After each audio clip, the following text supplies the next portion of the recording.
Hello and welcome to another episode of the Caravan Chat. I'm Robbie. I'm Jared. I'm Scott. And to begin this episode, I'm going to start by saying, how's the week been? It's been pretty tough. For everyone that doesn't know, I've been away on holidays, so I've left it in these guys' capable hands. How's it been? Yeah, Robbie's been away sunning himself in Turkey, so I wish.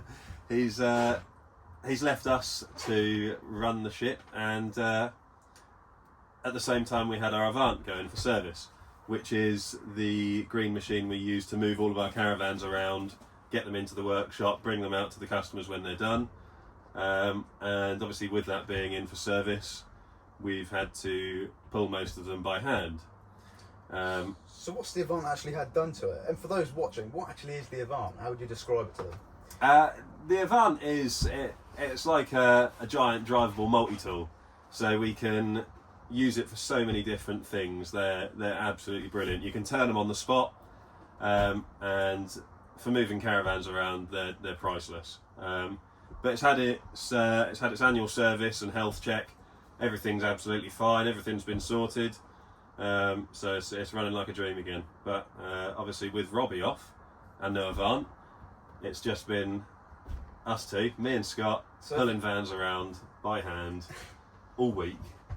And the weather's been a bit up and down, so some days, it's actually quite nice to be outside. Other days it's torrential rain.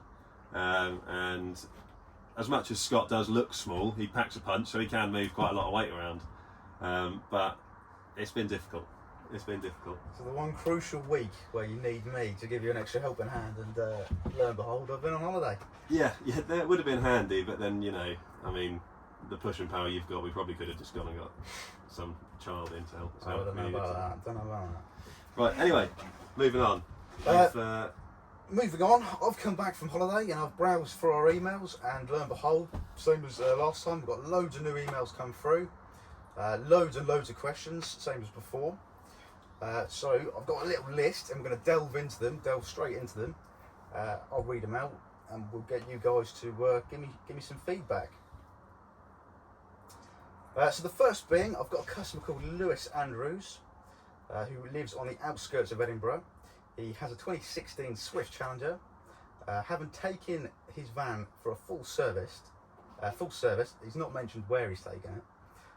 One of the advisories the service centre have mentioned is a floor drop, otherwise known as a floating front end. Having been on the Facebook pages, he is concerned on whether it's a big repair job, whether it's a common thing, and what year of Swifts does it affect? Okay, well, that's a pretty valid question. Yeah, that's a good question. Well, you explain what a floating front end is. What happens? The common issues with them, or signs I'd say, is when your corner steadies drop down in the holes, so you can see your front end has slightly dropped, and if you tow it or move it, you'll see the A-frame slightly gapping from the front panel itself. Normally anywhere between 2014 onwards is where they happen. So just keep an eye on them sort of signs. It's a nice, easy repair, but recommend taking it to a service centre to get completed. It's quite a simple repair. It's time consuming.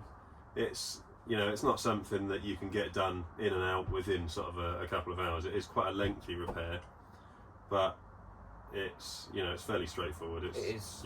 We've done enough of them now to be able to roll them in and roll them out. But you're saying anything onwards from 2014, do you still get it on brand new Swifts today? We haven't seen any on brand new. It's not only Swifts either. It's not only Swifts that have this. Okay. So Swift, I think, did put a recall out for it. So the majority of Swifts are actually done under Swift costs, so it's done for a recall. But you can see it on other vans. It can be caused by incorrect loading, towing, roads, where you're towing it. There's a number of reasons that it could happen. Hasn't all got to be down to a recall. However, it's the structural integrity part of it that's causing concern, because it's the side and front of the van joining onto the floor. Fixing's breaking and allowing the floor to bounce without the side, so they're bouncing separately. So it's it's not just Swifts, but the majority of them are Swift. Yeah. So, and like I say, Swift are being quite good with it. They're doing a lot of it under the recall. So would you say it's a relatively common thing that you find when you're doing your annual services on customer vans? Not common. It's not something that you come across, weekly. But I'd say, on average, over the last 12 months, we've had one or two a month. Probably closer to the one. So go for one a month. And like I say, not all of them have been Swifts. Not all of them have been Swifts. And just to confirm, you do all the repairs here as well. So if anyone watching's had a similar problem, they know to approach us or in future. Absolutely, yeah. We'll do them all here, and like Scott said, a lot of the signs are visible signs, so it's not something that you need to test. It's more you can see from photos whether you've got a problem there, because the corner steady, the hex shaft on the corner steady will break through the side skirt as it's bouncing down the road, so you can see the fault. But if you're concerned and you're not sure, give us a call and we can always have a look. No, that's pretty fair. No worries. So, for Mr. Andrews watching, you know what the score is with that. Moving on, we've got a second customer called Mr. I've just put Mr. and Mrs. Gray from Bognorinas. It's down south. In 2020, they put an order in for a brand new Bailey Adamo. The van suits all their needs, ticks all the boxes. However, from day one, they've noticed a low whistling noise they've described. They think it's coming from the roof light above the cab. The roof light itself works faultlessly, hence the confusion and hence the email. So can we conclude where the noise is coming from? Or if there is in fact any solution or any quick fix or anything to do? Again, there's a fix, but it needs a part. And the part that you need is it's a rubber seal. So on the sunroof above the cab in a Bailey motorhome, hasn't just got to be an Adamo, because we had one recently on Bailey Advance. I think it was an Advance. Yeah, that had the same problem. When you're travelling down the road, sometimes you get it as soon as you pull off the driveway. Others, we find a lot that it happens between sort of 40 and 50 miles an hour, which obviously you're not driving at that speed all the time, but if you're going down a motorway, you're going to be passing through that speed, and you get a whistling noise from the sunroof above the cab. Especially if you're travelling long distance, south of France, etc. It's kind of Can get annoying. You say that. Yeah, sometimes sort of a numbing noise can distract you from the passenger, just in case they're boring as well, but that would really irritate me. But you can actually get a taller seal. So what you've got up in that sunroof is a rubber seal that bridges the gap from the frame of the vehicle to the window, and effectively all it is just that rubber seal is slightly too shallow to meet the window itself. So Bailey have actually worked with Prima. They've come together and they've made a seal that will bridge the gap and compress the seal a little more to reduce the noise. And we've done a few of them. We've fitted sort of 5 or 6. Is that something that the customer themselves can buy, or would they have to approach a Bailey specialist in order to buy that? No. Prima's accessible for all users, end users. It's an accessible website for anyone, so customers and trade. Yeah.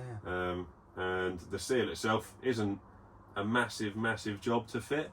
All you've got to do is open the window up, and the seal effectively just slots in. There is a little bit of sealant applied to them at factory, but it's not a huge job. Would you need to set like a scaffold up, say, to go over the top of the motorhome, or is it something you could do inside the cab? Or it depends on accessibility inside the cab. If you can access it from inside, it's a fairly simple job. I'm quite lucky in that I'm quite tall. I can get up there. Me, not so much. These guys, I think, if they got on each other's shoulders, they'd be able to do it.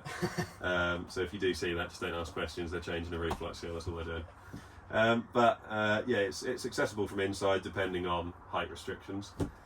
A scaffold on the outside would suffice as well. You can work with that, but it is quite a big job setting up a rig to get up there if you can access from inside. Okay. Simple as that. So just effectively a different seal.